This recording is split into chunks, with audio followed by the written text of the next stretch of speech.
Welcome to Pratap classes. दोस्तों, Pratap classes के YouTube channel पर आपका हार्दिक स्वागत है। तो दोस्तों, अपना विषय चल रहा था सामान्य विज्ञान, और सामान्य विज्ञान के अंतर्गत अपने वो प्रश्न पढ़ रहे थे जो प्रीवियस एग्जाम के अंदर पूछे गए हैं। तो टॉपिक वाइज आपको लगातार वीडियो मिल रहे हैं, जिसके अंदर रसायन विज्ञान, भौतिक विज्ञान और जीव विज्ञान की लगातार आपको क्लासें मिल रही है। पीछे अपने 13 क्लासें इन प्रश्नों की पढ़ चुके हैं। आज बात करेंगे 14 नंबर क्लास की, जिसके अंदर रसायन विज्ञान का अपना टॉपिक रहेगा धातु, अधातु और उपधातु। इनसे जितने भी प्रश्न पूछे गए हैं उनकी चर्चा आज इस क्लास में करेंगे। तो जो भी विद्यार्थी इस चैनल पर नए हैं वो इस चैनल को सब्सक्राइब कर लें और पास लगे बेल आइकन की घंटे को जरूर दबा लें, ताकि जैसे हमारी कोई नई क्लास अपलोड हो वो आप तक जल्दी से पहुंच जाए। और इन प्रश्नों की जो टेस्ट सीरीज है वो हमारे प्रताप क्लासेज ऐप पर लगातार चल रही है, तो उसका ज़रूर फ़ायदा उठाएं। तो शुरू करते हैं आज की क्लास। देखिए, पहला प्रश्न, निम्न में से प्रकृति में विद्युत धनात्मक होती है। इनमें से आपको बताना है कौन प्रकृति में विद्युत धनात्मक होती है। धातुएं, अधातुएं, उपधातुएं या अर्धधातुएं। तो इनमें से जो आपका ए नंबर ऑप्शन है धातुएं, तो धातुएं प्रकृति में विद्युत धनात्मक होती हैं।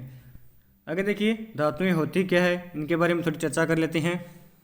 धातुएं वे तत्व जो सरलता से इलेक्ट्रॉन त्याग कर, यानी जो इलेक्ट्रॉन का त्याग करते हैं वो क्या बनते हैं, धनायन बनते हैं, और जो इलेक्ट्रॉन ग्रहण करते हैं वो बनते हैं ऋणायन बनते हैं। तो इलेक्ट्रॉन त्याग कर धनायन बनाते हैं और धातुओं के परमाणुओं के साथ धात्विक बंध बनाते हैं। इलेक्ट्रॉनिक मॉडल के आधार पर धातु इलेक्ट्रॉनों द्वारा आच्छादित धनायनों का एक लैटिस है। तो धातुओं के सामान्य गुण बताने हैं। अब देखो, तो सामान्यतः धातु जो चमकीले होते हैं, प्रत्यास्थ, आघातवर्धनीय और सुदृढ़ होते हैं। धातु ऊष्मा और विद्युत के अच्छे चालक होते हैं। तो धातुओं के बारे में पूछा जाए तो धातुएं ऊष्मा और विद्युत के क्या होते हैं, चालक होते हैं। आगे देखिए, 2 नंबर प्रश्न, नीचे दिए गए 4 शब्दों में से 3 किसी न किसी प्रकार से एक समान है। इनमें से आपको बताना है 3 शब्द है जो एक समान है, परंतु जो एक शब्द है 4 में से वो इनसे भिन्न है। तो जबकि एक भिन्न है, तो इनमें से कौन सा भिन्न है वो आपको बताना है। जर्मेनियम, सिलिकॉन, पोटेशियम और गैलियम, ये 4 ऑप्शन दिए हैं। इनमें से जो 3 ऑप्शन है वो एक समान है और इनमें से एक क्या है, अलग है। तो इनमें से जो आपका सी नंबर ऑप्शन है पोटेशियम, तो पोटेशियम इन तीनों में से अलग है, क्योंकि जर्मेनियम, सिलिकॉन और ये जो गैलियम है ये तीनों क्या है, अर्धचालक होते हैं। क्या होते हैं, अर्धचालक होते हैं, और पोटेशियम इनसे अलग है। आगे देखिए, 3 नंबर प्रश्न, धातु में एक मुक्त इलेक्ट्रॉन के पथ का आकार होता है। धातु में एक मुक्त इलेक्ट्रॉन के पथ का आकार होता है सीधी रेखा, वर्गाकार, वक्र या वर्ताकार।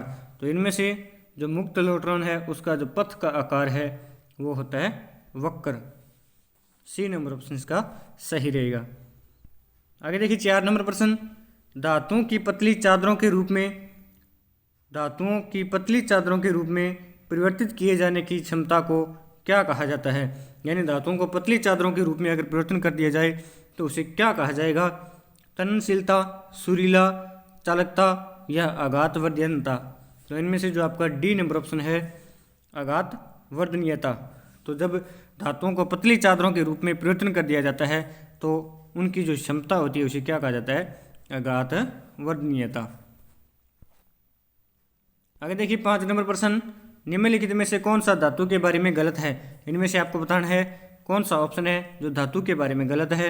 वे तन्य और आघातवर्धनीय होती है, वे ताप और विद्युत की सुचालक होती है, इनका गलनांक और क्वथनांक उच्च होता है, या विद्युत ऋणात्मक होती है। तो इनमें से जो आपका डी नंबर ऑप्शन है वे विद्युत ऋणात्मक होती है। ये इसका धातु के बारे में गलत है, क्योंकि जो धातु होती है वो विद्युत धनात्मक होती है। क्या होती है, धनात्मक होती है, इसलिए इसका डी नंबर ऑप्शन गलत है। आगे देखिए, 6 नंबर प्रश्न, धातु अपनी वास्तविक स्थिति में किस रूप में विद्यमान होती है। जो धातु है वो अपनी जो वास्तविक स्थिति है उसमें किस रूप में विद्यमान होती है। अन्य धातु के साथ मिश्रण के रूप में होती है, या मुक्त रूप में होती है, या गैर धातु के साथ मिश्रण के रूप में, या कंपाउंड के साथ मिश्रण के रूप में। तो इनमें से जो आपका बी नंबर ऑप्शन है मुक्त रूप में। तो धातु अपनी वास्तविक स्थिति के अंदर मुक्त रूप के अंदर विद्यमान होती है। आगे देखिए 7 नंबर प्रश्न, निम्न में से क्या अधातुओं का भौतिक गुण नहीं है। इनमें से आपको बताना है कौन सा गुण है जो अधातुओं का भौतिक गुण नहीं है। निम्न गलनांक और क्वथनांक आघातवर्धनीय न होना और तन्यता, या ऊष्मा और विद्युत की कुचालक होना, या केवल ठोस अवस्था में होते हैं। तो इनमें से जो आपका डी नंबर ऑप्शन है केवल ठोस अवस्था में होते हैं। जरूरी नहीं है भी अधातु केवल ठोस अवस्था में हो, ये तरल भी हो सकती है। तो इसका जो डी नंबर ऑप्शन है वो इसका गुण नहीं है। आगे देखिए 8 नंबर प्रश्न, निम्नलिखित में से क्या ठोस, द्रव और गैस तीनों रूपों में पाया जाता है। इनमें से आपको बताना है कौन सा है जो ठोस, द्रव और गैस तीनों रूपों में पाया जाता है। धातु, अधातु, निष्क्रिय तत्व या उपधातु। इनमें से जो आपका बी नंबर ऑप्शन है अधातु। जो अधातु है वो ठोस, द्रव और गैस तीनों रूपों के अंदर पाया जाता है। आगे देखिए अधातु होता क्या है। तो अधातु तत्वों में कोई चमक नहीं पाई जाती। यह ताप यानी ऊष्मा और विद्युत के कुचालक होते हैं। जो अधातु होती है क्या होती है, ऊष्मा और विद्युत की क्या होते हैं, कुचालक होते हैं। इसके विपरीत धातु की बात करें तो धातु क्या होते हैं, ऊष्मा और विद्युत के सुचालक होते हैं। अधातु का एक गुण भंगुर होना होता है, यानी जो अधातु है वो भंगुर प्रकृति की होती है। इस तत्व के गलनांक और क्वथनांक कम होते हैं, यानी इनका गलनांक और क्वथनांक क्या होता है, कम होता है। अब देखते हैं अधातु तत्व है कौन कौन से। तो देखिए अधातु तत्व hydrogen, helium, carbon, nitrogen, oxygen, fluorine, neon, phosphorus, sulphur, chlorine, argon, selenium, bromine, krypton, iodine, xenon और रेंडोन, ये सभी क्या हैं, अधातु तत्व होते हैं। आगे देखिए 9 नंबर प्रश्न, धातुओं के संबंध में निम्न में से कौन सा कथन गलत है। तो धातुओं के संबंध में आपको बताना है इनमें से कौन सा कथन गलत है। सभी धातुएं चमकती है और उन्हें पॉलिश किया जा सकता है। बी नंबर ऑप्शन है सभी धातु पारे को छोड़कर तरल में है और मुलायम है। सभी धातुओं के गलनांक और क्वथनांक उच्च है। सभी धातुएं आघातवर्धनीय और नमनीय है। तो इनमें से जो आपका बी नंबर ऑप्शन है सभी धातु पारे को छोड़कर तरल में है और मुलायम है, ये इसका कथन है गलत है। आगे देखिए 10 नंबर प्रश्न, निम्नलिखित में से कौन सी धातु सबसे अधिक लचीली होती है। इनमें से आपको बताना है कौन सी धातु है जो सबसे लचीली होती है। सिल्वर यानी चांदी, एल्यूमिनियम, सोडियम या जिंक यानी जस्ता। तो इनमें से जो आपका ए नंबर ऑप्शन है सिल्वर। तो सिल्वर इनमें से सबसे लचीली होती है। आगे देखिए 11 नंबर प्रश्न, सबसे नमनीय या तन्यशील धातु है। इनमें से आपको बताना है कौन सी धातु है जो तन्यशील या नमनीय है। कॉपर यानी तांबा, सोना, सिल्वर यानी चांदी या कार्बन। तो इनमें से जो आपका बी नंबर ऑप्शन है सोना। तो सोना क्या होता है, बहुत ही एक तन्यशील धातु होती है। आगे देखिए 12 नंबर प्रश्न, निम्न में से मेलिएबल के गुण को दर्शाता है। इनमें से आपको बताना है कौन है जो मेलिएबल का गुण दर्शाता है। गैर धातु, धातु, गैस या गैर धातु के यौगिक। तो इनमें से जो आपका बी नंबर ऑप्शन है धातु। तो धातु मेलिएबल के गुण को दर्शाता है। आगे देखिए 13 नंबर प्रश्न, अधातुओं के ऑक्साइड प्रकृति में होते हैं। अधातुओं की जो ऑक्साइड है वो प्रकृति में कैसे होते हैं। उभयधर्मी, अम्लीय, क्षारीय या अम्लीय और क्षारीय दोनों होते हैं। तो इनमें से जो आपका बी नंबर ऑप्शन है अम्लीय। तो अधातुओं की जो ऑक्साइड प्रकृति है वो किस प्रकार की होती है, अम्लीय होती है। आगे देखिए 14 नंबर प्रश्न, लोहे को कठोर और मजबूत बनाने के लिए निम्न में से क्या मिलाया जाता है। लोहे को कठोर और मजबूत बनाने के लिए निम्न में से क्या मिलाया जाता है। जस्ता, तांबा, कार्बन या सोडियम। तो इनमें से जो आपका सी नंबर ऑप्शन है कार्बन। तो लोहे को कठोर और मजबूत बनाने के लिए उसके अंदर कार्बन को मिलाया जाता है।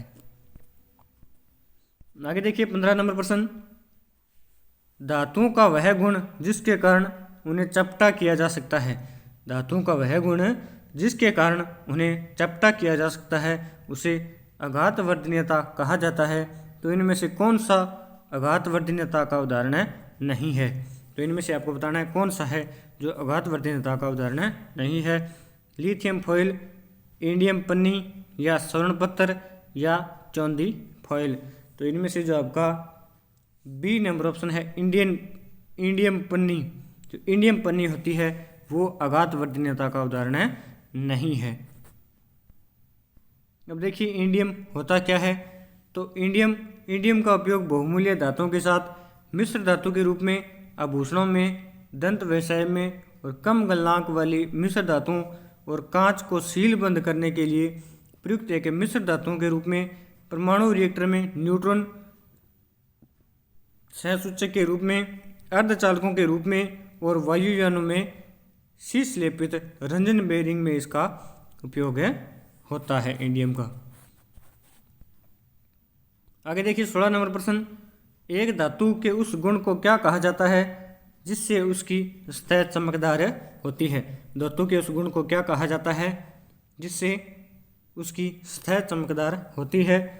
आघातवर्धनीयता, कठोरता, तन्यता या धात्विक चमक। तो इनमें से जो आपका डी नंबर ऑप्शन है धात्विक चमक। तो धातु का जो धात्विक चमक गुण होता है जिसके कारण उसकी सतह क्या होती है? चमकदार होती है। आगे देखिए 17 नंबर प्रश्न, सौर पैनल यानी सूर्य से ऊर्जा देने वाला पैनल जो होता है, सौर पैनल में निम्न में से कौन सी धातु प्रयुक्त होती है? गोल्ड, सिलिकॉन, सिल्वर या कॉपर। तो इनमें से जो आपका बी नंबर ऑप्शन है सिलिकॉन।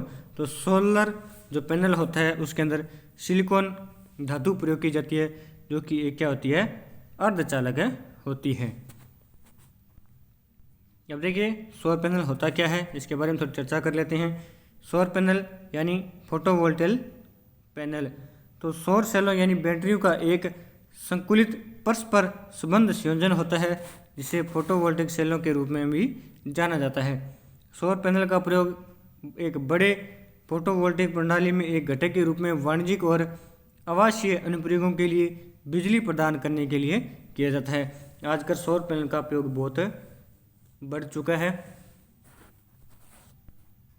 आगे देखिए 18 नंबर प्रश्न, धातु आघातवर्धनीय और कोमल होती है क्योंकि जो धातुएं होती है वो आघातवर्धनीय यानी जिसे पतला किया जा सकता है और कोमल होती है क्योंकि परमाणु घनिष्ठ समूह बनाते हैं, या धातु चमक सकती है, या धातुओं के परमाणु की परतें एक दूसरे पर फिसल सकती है, या धातु ध्वनि उत्पन्न करते हैं। तो इनमें से जो आपका सी नंबर ऑप्शन है धातु आघातवर्धनीय और कोमल क्यों होती है? क्योंकि धातुओं के परमाणु की जो परतें हैं वो एक दूसरे पर फिसल सकती है जिस कारण धातुएं आघातवर्धनीय और कोमल होती है। आगे देखिए 19 नंबर प्रश्न, वह अधातु जो कक्षीय ताप पर तरल होती है। इनमें से आपको बताना है कौन सी अधातु है जो कक्षा यानी रूम टेम्परेचर पर तरल में रहती है? पारा, ब्रोमीन, कैल्शियम या सल्फर। तो इनमें से जो आपका बी नंबर ऑप्शन है ब्रोमीन। तो ब्रोमीन वो अधातु है जो कक्षीय ताप पर भी क्या होती है? तरल होती है। अब देखिए ब्रोमीन के बारे में थोड़ी चर्चा कर लेते हैं। तो ब्रोमीन यह एक रासायनिक तत्व है जिसका प्रतीक क्या है? Br यानी ब्रोमीन। और इसकी जो परमाणु संख्या है तो ब्रोमीन की परमाणु संख्या क्या होती है? 35 होती है। ब्रोमीन आवर्त सारणी की सप्तम मुख्य समूह का तत्व है और सामान्य ताप पर केवल यही अधातु द्रवावस्था में रहती है, यानी एकमात्र अधातु है जो केवल सामान्य ताप पर क्या रहती है? द्रवावस्था में रहती है। इसके दो स्थिर समस्थानिक प्राप्त है जिनकी द्रव्यमान संख्या क्या है? 79 और 81 इनकी द्रव्यमान संख्याएं हैं। तो द्रव्यमान संख्याएं क्या होगी? 79 और 81। तो ब्रोमीन के बारे में इतनी बातें आपको याद रखनी है। आगे देखिए 20 नंबर प्रश्न, द्रव के ठोस में परिवर्तन की प्रक्रिया को क्या कहा जाता है? यानी द्रव से कोई वस्तु ठोस में परिवर्तन होती है तो उसे क्या कहा जाता है? विखंडन, उत्सादन, हिमीकरण या संलयन। तो जब कोई पदार्थ द्रव से ठोस में बदलता है तो उसे क्या कहा जाता है? हिमीकरण कहा जाता है। आगे देखिए 21 नंबर प्रश्न, तरल अवस्था से गैसीय अवस्था में रूपांतरण को क्या कहा जाता है? यानी कोई भी पदार्थ है जो तरल है या द्रव अवस्था में है वो गैस रूप में बदलता है तो उसे क्या कहा जाता है? ऑक्सीकरण, ऊर्ध्वपतन, वाष्पीकरण या संघनन।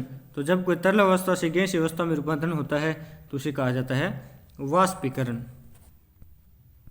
आगे देखिए 22 नंबर प्रश्न, पानी से हाइड्रोजन को अलग करने की प्रक्रिया को कहा जाता है? पानी से हाइड्रोजन को अलग करने की प्रक्रिया को क्या कहा जाता है? विद्युत अपघटन, ओस्मोसिन या ओजोनीकरण या ऑक्सीकरण। तो इनमें से जो आपका ए नंबर ऑप्शन है विद्युत अपघटन, जिसे इलेक्ट्रोलाइसिस भी बोला जाता है। तो पानी से हाइड्रोजन को अलग करने की प्रक्रिया को क्या कहा जाता है? विद्युत अपघटन या इलेक्ट्रोलाइसिस। आगे देखिए 23 नंबर प्रश्न, जल शोधन में कौन सी प्रक्रिया का प्रयोग किया जाता है? परासरण, विपरीत परासरण, साइटोलिसिस या ट्रिगर दाब। तो इनमें से जो आपका बी नंबर ऑप्शन है विपरीत परासरण। तो विपरीत परासरण जल शोधन में प्रयोग की जाने वाली प्रक्रिया है। आगे देखिए 24 नंबर प्रश्न, मोह मापनी का उपयोग किसको मापने में किया जाता है? जो मोह मापनी बनी होती है उसका उपयोग किसे मापने के लिए किया जाता है? कठोरता, अम्लता, क्षारकता या इनमें से कोई नहीं। तो इनमें से जो आपका ए नंबर ऑप्शन है कठोरता। तो कठोरता मापने के लिए किसका उपयोग किया जाता है? मोह मापने का उपयोग किया जाता है। और अम्लता और क्षारकता को मापने के लिए पीएच स्केल का प्रयोग किया जाता है। आगे देखिए 25 नंबर प्रश्न, निम्नलिखित में से कौन सा मिश्रण अलग अलग कीपों के द्वारा अलग किया जा सकता है? इनमें से आपको बताना है कौन सा मिश्रण है जो अलग अलग कीपों के द्वारा अलग किया जा सकता है? एल्कोहल और पानी, नमक और पानी, तेल और पानी या एल्कोहल में आयोडीन। तो इनमें से जो आपका सी नंबर ऑप्शन है तेल और पानी। तो तेल और पानी को अलग अलग कीपों के माध्यम से अलग किया जा सकता है क्योंकि ये एक दूसरे में मिलते नहीं हैं। आगे देखिए 26 नंबर प्रश्न, फुलरिन में कितने कार्बन परमाणु होते हैं? फुलरिन जो होता है उसके अंदर कितने कार्बन परमाणु होते हैं? 48, 60, 4 या 32। तो इनमें से जो आपका बी नंबर ऑप्शन है 60। तो फुलरिन के अंदर 60 कार्बन परमाणु होते हैं। अब देखिए फुलरिन के बारे में थोड़ी चर्चा कर लेते हैं। तो फुलरिन कार्बन का बहु ही उपयोगी एक अपरूप है। तो कार्बन का अपरूप क्या है? एक फुलरिन है। कार्बन के इस जटिल रूप में कार्बन परमाणु एक दूसरे से षष्ठ फलाकार या पंचभुजाकार रूप में जुड़कर एक पिंजरे की संरचना बनाते हैं। 1996 में रॉबर्ट कर्ल, हेरोल्ड क्रोंटो और रिचर्ड समाले ने फुलरिन की खोज के लिए इन्हें रसायन विज्ञान में नोबेल पुरस्कार दिया गया था। तो फुलरिन के बारे में इतनी बातें आपको और याद रखनी है। 27 नंबर प्रश्न देखिए, दो या दो से अधिक रूपों में किसी तत्व का होना जिसमें भौतिक गुण भिन्न हो लेकिन रासायनिक गुण समान होते हो क्या कहलाता है? श्रृंखलन, एल्काइन, अपरूपता या एल्केन। तो इनमें से जो आपका सी नंबर ऑप्शन है अपरूपता। तो दो या दो से अधिक रूपों में किसी तत्व का होना जिसमें भौतिक गुण लेकिन रासायनिक गुण क्या होते हो? समान होते हो तो क्या कहलाता है? वो कहलाता है अपरूपता। 28 नंबर प्रश्न देखिए, कठोर जल के संबंध में कौन सा गलत है? इनमें से आपको बताना है कठोर जल के संबंध में कौन सा कथन गलत है? झाग नहीं बनता है, साबुन अधिक घिसता है, मैग्नीशियम बाइकार्बोनेट की उपस्थिति या आयरन पायरेट्स की उपस्थिति। तो इनमें से जो आपका डी नंबर ऑप्शन है आयरन पायरेट्स की उपस्थिति, ये कठोर जल के संबंध में गलत है क्योंकि आयरन पायरेट्स की उपस्थिति इसके अंदर नहीं होती है।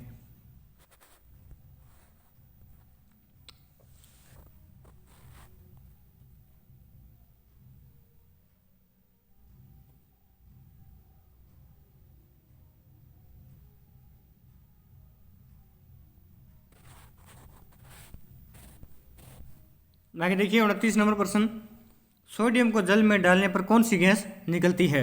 सोडियम को जल में डालने पर कौन सी गैस निकलती है? ऑक्सीजन, हाइड्रोजन, नाइट्रोजन या इनमें से कोई नहीं? तो इनमें से जो आपका बी नंबर ऑप्शन है हाइड्रोजन। तो सोडियम को जल में डालने पर हाइड्रोजन गैस निकलती है। आगे देखिए 30 नंबर प्रश्न, आवर्त सारणी में सबसे हल्का तत्व कौन सा है? लिथियम, हाइड्रोजन, मैग्नीशियम या एल्यूमिनियम? तो इनमें से जो आपका बी नंबर ऑप्शन है हाइड्रोजन। तो आवर्त सारणी में सबसे जो हल्का तत्व है वो है हाइड्रोजन। आगे देखिए 31 नंबर प्रश्न, जल का विशुद्ध रूप है, यानी जल का बताना है आपको कौन सा सबसे शुद्ध रूप है?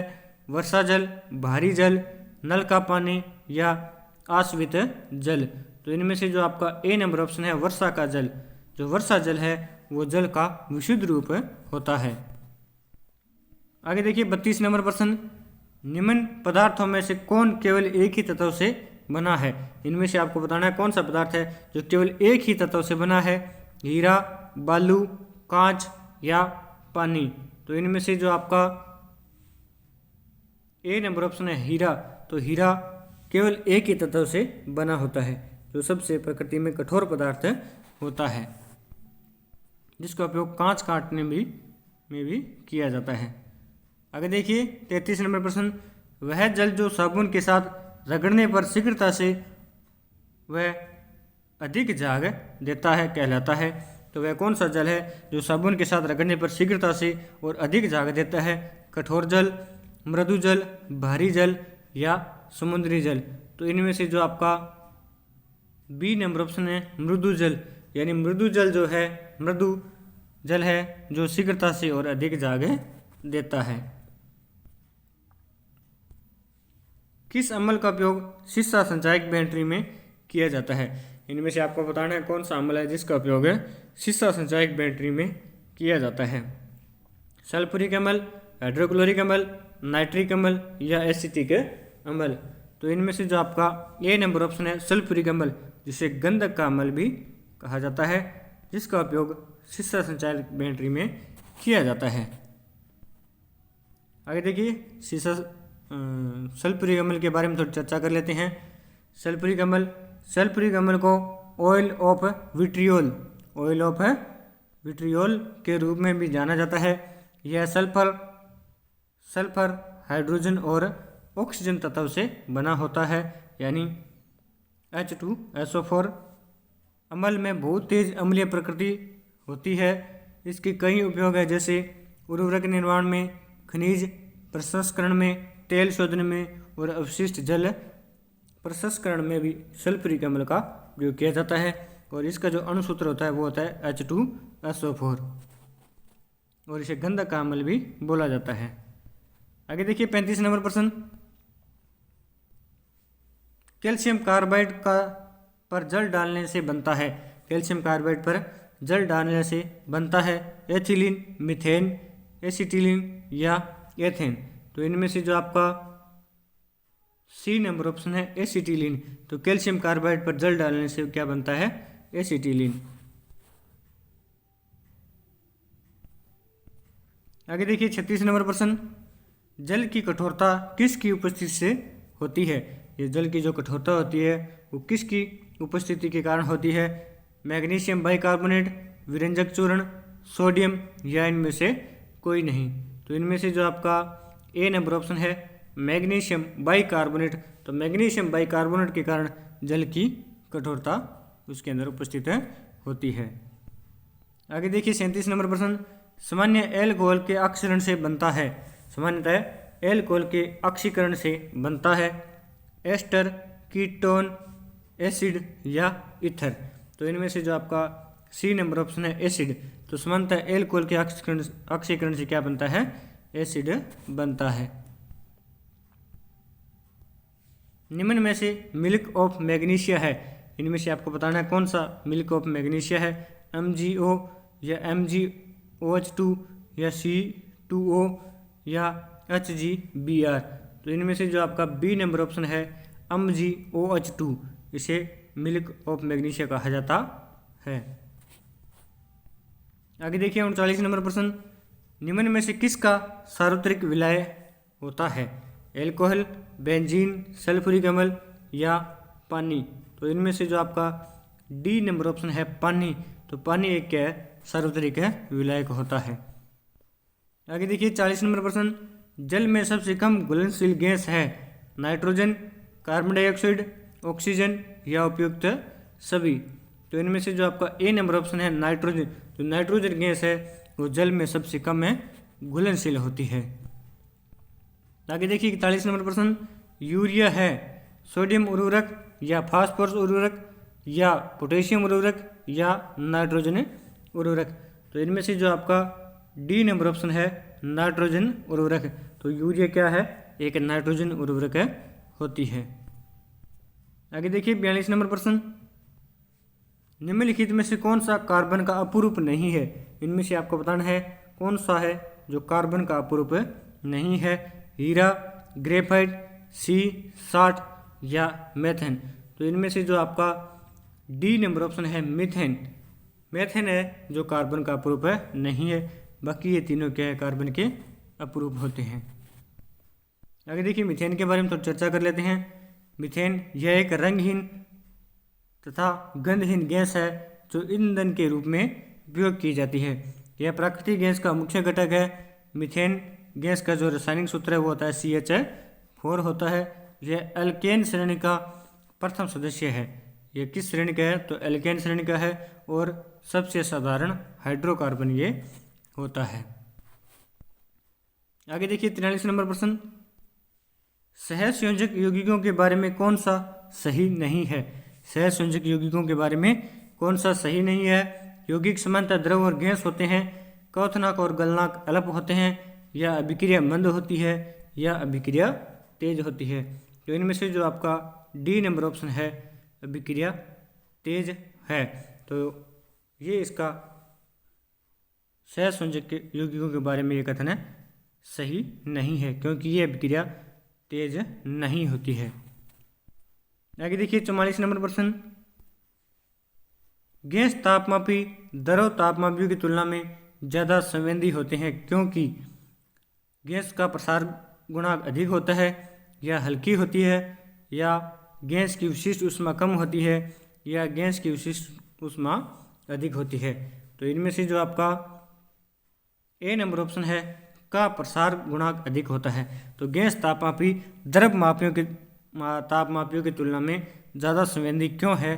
क्योंकि जो गैस है इसका जो प्रसार गुणांक है वो अधिक होता है, यानी कम समय में ये ज़्यादा स्थान पर फैल जाती है। आगे देखिए 45 नंबर प्रश्न, जल वाष्पीकृत नहीं होगा क्योंकि, या जल वाष्पीकृत नहीं होगा यदि तापमान 0 डिग्री सेंटीग्रेड हो, आर्द्रता 0% हो, आर्द्रता 100% हो, या तापमान 100 डिग्री सेंटीग्रेड हो। तो जल वाष्पीकृत कब नहीं होगा? जब क्या होगा? आर्द्रता है जो क्या होगी? 100%। अगर आर्द्रता 100% है तो जल वाष्पीकृत नहीं होगा। आगे देखिए 46 नंबर प्रश्न, निम्नलिखित में से कौन सी गैस न्यूनतम तापमान पर द्रव में बदल जाती है? इनमें से आपको बताना है कौन सी गैस है जो न्यूनतम तापमान पर भी द्रव अवस्था में बदल जाती है? हाइड्रोजन, ऑक्सीजन, हीलियम या नाइट्रोजन? तो इनमें से जो आपका ए नंबर ऑप्शन है हाइड्रोजन। तो हाइड्रोजन वो गैस है जो न्यूनतम तापमान पर भी द्रव अवस्था में बदल जाती है। आगे देखिए 47 नंबर प्रश्न, जल के उपचार के ओजोनन की प्रक्रिया को कहते हैं? आयनीकरण, अवसादन, अवक्षेपण या विसंक्रमण? तो इनमें से जो आपका डी नंबर ऑप्शन है विसंक्रमण। तो जल के उपचार के ओजोनन की जो प्रक्रिया होती है उसे विसंक्रमण कहा जाता है। अब देखिए विसंक्रमण होता क्या है? यह एक ऐसी प्रक्रिया है जिसके द्वारा संक्रामक एजेंटों जैसे जीवाणु हो गया, विषाणु, बीजाणु आदि को मार दिया जाता है। यह रासायनिक प्रक्रिया है जो उच्च दाब, गर्म करके, ठंडा करके आदि प्रकार से भी की जाती है। तो इतनी बातें विसंक्रमण के बारे में आपको याद रखनी है। आगे देखिए 48 नंबर प्रश्न, जल के उपचार में किस रूप में किया चारकोल का प्रयोग जाता है। चारकोल का उपयोग किस रूप में किया जाता है? विलायक, अधिशोषक, अवशोषक या स्कंदन। तो इनमें से जो आपका बी नंबर ऑप्शन है अधिशोषक। तो जल के उपचार के रूप में चारकोल का जो प्रयोग है वो अधिशोषक के रूप में किया जाता है। आगे देखिए 49 नंबर प्रश्न, मरकरी है ठोस धातु, मरकरी यानी पारा। तो एक प्रकार की क्या ठोस धातु है, द्रव धातु, ठोस अधातु या द्रव अधातु। तो इनमें से जो आपका बी नंबर ऑप्शन है द्रव धातु। तो जो मरकरी जो पारा है वो एक द्रव धातु होती है। तो जो मरकरी है वो एकमात्र धातु है जो कमरा या रूम टेम्परेचर पर भी द्रव अवस्था में रहती है। इस तरह अधातु की अपनी बात की थी, जो ब्रोमीन है वो कमरे अधातु है जो कमरे के तापमान पर क्या रहती है, द्रव अवस्था में रहती है। आगे देखिए 50 नंबर प्रश्न, एरोसोल का उदाहरण है दूध, नदी का जल, धुआं या रुधिर। तो इनमें से जो आपका सी नंबर ऑप्शन है धुआं। तो धुआं किसका उदाहरण है? एरोसोल का उदाहरण है। तो देखते हैं आगे 51 नंबर प्रश्न देखिए, निम्नलिखित में से कौन सा द्रव का ठोस में कोलाइडल विलयन का उदाहरण है? कीचड़, दूध, पनीर या रबड़। तो इनमें से जो आपका सी नंबर ऑप्शन है पनीर। तो पनीर क्या है? द्रव का ठोस में कोलाइडल का उदाहरण है। आगे देखिए 52 नंबर प्रश्न, ब्राइन घोल क्या है? ब्राइन घोल क्या है? अधिक नमक पानी, चांदी या अधिक इथेनॉल पानी या अधिक स्टार्च पानी। तो जो ब्राइन घोल है वो अधिक नमक पानी होता है। तो आज की क्लास के अंदर इतने ही प्रश्न थे। तो ये क्लास आपको कैसी लगी? अगर अच्छी लगी तो इसे लाइक करना, शेयर करना और कमेंट करके ज़रूर बताना।